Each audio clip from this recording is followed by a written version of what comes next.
नमस्कार, मैं हूं दीपक चौरसिया। अहमदाबाद के साबरमती रिवर फ्रंट से टुनाइट विद दीपक चौरसिया के स्पेशल एडिशन में आपका स्वागत है। कल गुजरात में पहले चरण की वोटिंग है। 89 सीट्स पर वोटिंग होने वाली है और इनमें दो हिस्से गुजरात के कवर होंगे और इन दोनों हिस्सों से हमारे दो प्रतिनिधि मौजूद होंगे। सूरत से राजेश कुमार, पोरबंदर से शिवपूजन झा। लेकिन मैं इस बीच बता दूं कि आज क्या क्या हुआ।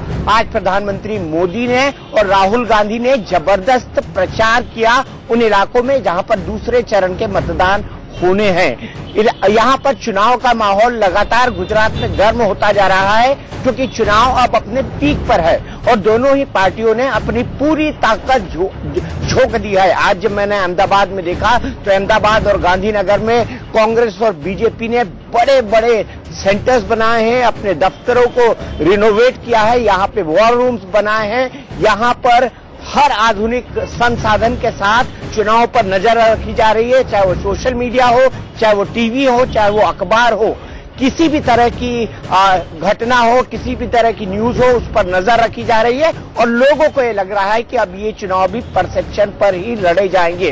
तो क्या विकास पागल हो गया है या फिर मैं विकास हूं का प्रधानमंत्री मोदी का नारा इन चुनाव में सफल होगा और मोदी का जादू हर चुनाव की तरह बरकरार रहेगा? इसी पर हम बात करेंगे। हमारे साथ हमारे दो सहयोगी जुड़े हुए हैं, सूरत से राजेश कुमार और पोरबंदर से शिवपूजन झा। सबसे पहले राजेश, आपके पास सूरत, जिसे आर्थिक राजधानी भी कहा जाता है, एक तरह से बहुत बड़ा बिजनेस का सेंटर है अगर पूरे भारत की बात कही जाए तो।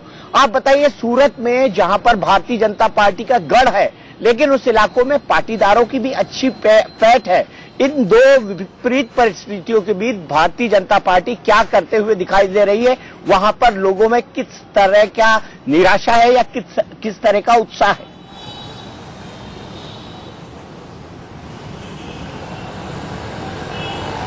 देखिए दीपक जी, पिछले 1 से 1.5 महीनों में बहुत कुछ बदला है सूरत में।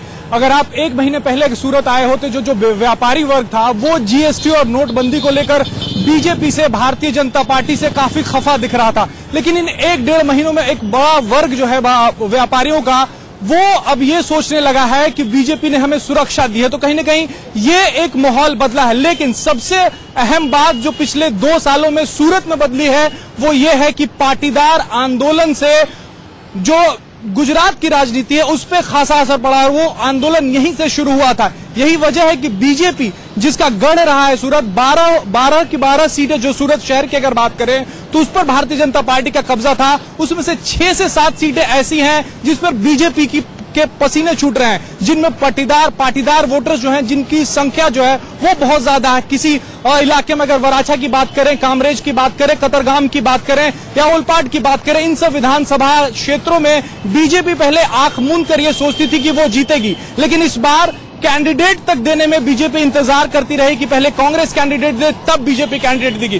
तो इन इलाकों में मुकाबला जो है वो दिलचस्प होने वाला है और 18 तारीख को खैर पता चलेगा कि पाटीदार वोटर्स ने आखिर हार्दिक पटेल को अपना नेता माना है या फिर इतने सालों से जो भारतीय जनता पार्टी पर को वो वोट देते रहे हैं उसी के साथ गए हैं। लेकिन मुकाबला दिलचस्प है और सबसे बड़ी बात है कि इन चुनाव में सूरत जो है वो एपी सेंटर रहने वाला है इन चुनाव का, क्योंकि 2 साल पहले जो पाटीदार मूवमेंट जो शुरू हुआ था वो बड़ा असर डालने वाला है इन चुनाव पर। दीपक जी, ठीक है, फिर शिवपूजन झा के पास चलते हैं। हम आपके पास फिर आएंगे राजेश, एक छोटे से सवाल के लिए और छोटा सा जवाब चाहेंगे। लेकिन शिवपूजन, आपसे जानना चाहता हूं, पोरबंदर परंपरागत जगह है, कांग्रेस के लिए ऐतिहासिक बहुत महत्व की है। महात्मा गांधी जी राष्ट्रपिता, उनकी जन्मभूमि है, उनकी शुरुआत की कर्मभूमि भी कहा जाए तो गलत नहीं होगा। मैं आपसे ये जानना चाहता हूं कि पोरबंदर में चुनावी समीकरण कैसे हैं? अर्जुन मोढवाडिया को उस इलाके का एक बड़ा लीडर माना जाता है।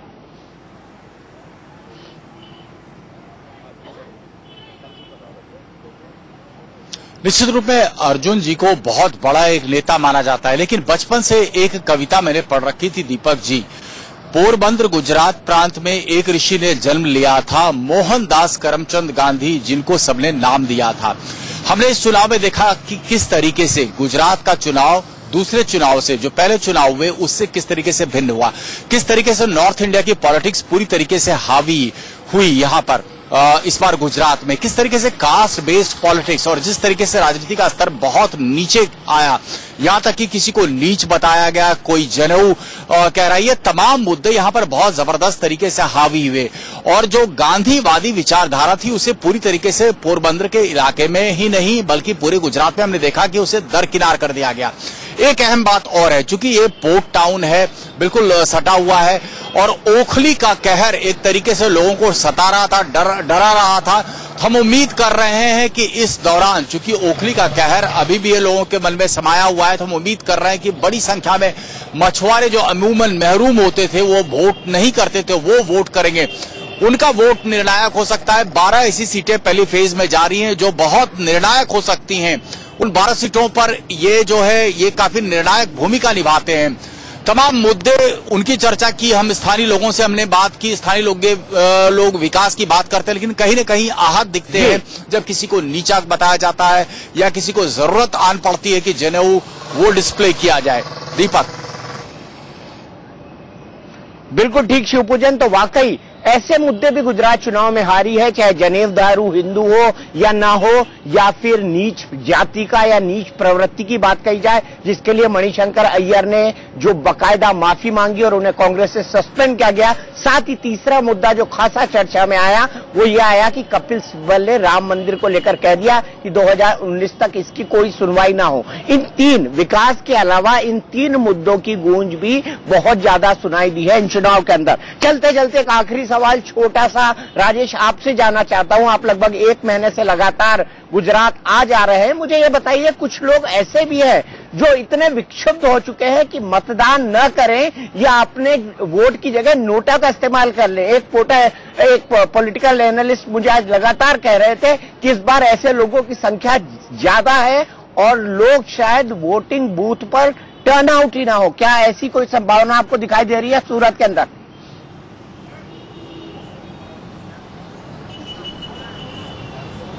देखिए, ऐसी संभावनाएं हैं दीपक जी। जो जिन इलाकों में घूमा हूं, सूरत के अलावा जो दक्षिण गुजरात के इलाकों में घूमा हूं, वहां ऐसी ही संभावनाएं हैं कि इसके पीछे वजह है कि 22 सालों से भारतीय जनता पार्टी की यहां पे सरकार है, तो एक एंटी इनकम्बेंसी बड़ा फैक्टर है। लेकिन सामने ऑप्शन जो है वो मजबूत लोगों को नहीं दिख रहा है इन इलाकों में, खास करके जहां पे अगर दक्षिण गुजरात के दूसरे इलाकों की बात करें, नौसारी, वलसाड, वापी की बात करें, तो वहां पे कोई मजबूत ऑप्शन नहीं दिख रहा है लोगों को। और जो लोग 22 साल के बीजेपी शासन से खुश नहीं है, तो वो लोगों का कहना था कि वो नोटा की तरफ जा सकते हैं। लेकिन ज्यादातर लोग जो पॉलिटिकली डिवाइडेड थे, ऐसे लोगों की संख्या कम थी, लेकिन थी जरूर। दीपक जी। थी जरूर। तो यहां पर कई लोग ऐसे भी हैं जो लगातार जो चुनाव होते रहे देश में उससे भी प्रभावित बताए जाते हैं। 22 साल से लगातार भारतीय जनता पार्टी की सरकार है, तो एंटी इनकम्बेंसी का फैक्टर है जिसको कांग्रेस बुनाना चाह रही है और भारतीय जनता पार्टी को कहीं ना कहीं उस चीज को लेकर डर लगा है। इस पर किस तरह की कैंपेन चल रही है आजकल, ये दूसरे दौर की पोलिंग के पहले जो कैंपेन हुई है मोदी और राहुल गांधी के बीच में, जो शब्दों की जंग हुई है, वो आज कैसी रही, सबसे पहले आपको टुनाइट विद दीपक चौरसिया में ये दिखाते हैं। मोदी जी आज आपके पास आ रहे हैं और आपसे आपका वोट मांग रहे हैं। मैं आपसे छोटा सा सवाल पूछना चाहता हूं, जब आपके घर में आपकी महिलाओं की पिटाई की गई, जब आपके युवाओं पर गोली चलाई गई, तो नरेंद्र मोदी जी आपके घर आए? आ कांग्रेस ने एना विना फावे ज नहीं। एक अटकाना, बीजू लटकाना और तीजू भटकाना। बिजली दो, पानी दो, मैं फैक्ट्री बनाता हूं और गुजरात को आगे बढ़ाता हूं। आपने अपनी बिजली दी, अपना पानी दिया और अपनी जमीन जो आपकी मां है वो आपने दी, दिल से दिया, और आपको वापस न नौकरी मिली, न रोजगार मिला, न शिक्षा, न स्वास्थ्य। તમે મને કહો, આ મહીનું પાણી દરિયામાં જતું હતું નહોતું જતું? જોરથી બોલો તો ખબર પડે એમને બધાને ઊંચા લોકોને। जो 50,000 रुपए को 3 महीनों में 80 करोड़ रुपए में बदल सकती है। जादू की कंपनी, अमित शाह जी के पुत्र की कंपनी, जय शाह ज्यादा खा गया वाली कंपनी। और चौकीदार जी एक शब्द नहीं कहते। मोबाइल फोन पर आवे जे वीडियो एमा तो काका हिम्मत भर गया थे અને આખી બધો દસ્તાવેજ બતાવી દીધો ક્યાં રૂપિયા ખાધા છે, કોણે ખાધા છે, દેશને કોણે ફોલી ખાધો છે, કોણે લૂંટી લીધો છે, એની વિગતવાર ચીજો